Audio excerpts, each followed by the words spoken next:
बिस्मिल्लाहिर्रहमानिर्रहीम अस्सलामुअलैकुम। आज आपके लिए लेकर आई हूँ मैं बहुत ही ज़बरदस्त स्पाइसी चटनी रेसिपी, जो कि उम्मीद करती हूँ आपको ज़रूर पसंद आएगी। चटनियाँ और अचार ना हो खाने पर तो खाने का मज़ा ही कुछ थोड़ा सा किरकिरा रहता है। तो ज़बरदस्त आज चटनी बनेगी और आज के इंग्रेडिएंट्स आप नोट डाउन करें इस चटनी को बनाने के लिए।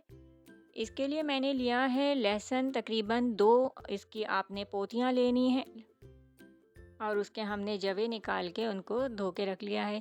यहाँ तकरीबन 26 से 27 मैंने साबुत लाल मिर्चें लिए हैं, इनको भी मैंने धो के रख लिया है। सफ़ेद सिरका 3 से 4 टेबल स्पून, सफ़ेद ज़ीरा शामिल किया है 1 टेबल स्पून और शामिल करेंगे नमक आप अपने टेस्ट के मुताबिक। यहाँ मैंने 1 टीस्पून लिया है।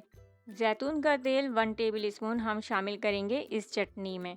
तो ये सारी चीज़ें हम डाल देंगे ब्लेंडर जार में और ये बहुत ही ज़बरदस्त चटनी बनती है। आपने लहसुन की बहुत सारी चटनियाँ खाई होंगी, ग्रीन चटनी भी और लाल चटनी भी, लेकिन इस चटनी को आप मेरे स्टाइल में ज़रूर ट्राई कीजिएगा और एक बहुत ही ख़ास जायका इसमें आप महसूस करेंगे।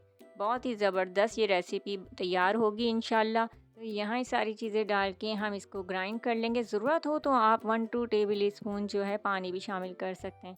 तो ये थी मेरी आज की ये जायकेदार शानदार चटनी रेसिपी। उम्मीद करती हूँ पसंद आएगी। नेक्स्ट वीडियो तक अल्लाह हाफिज़।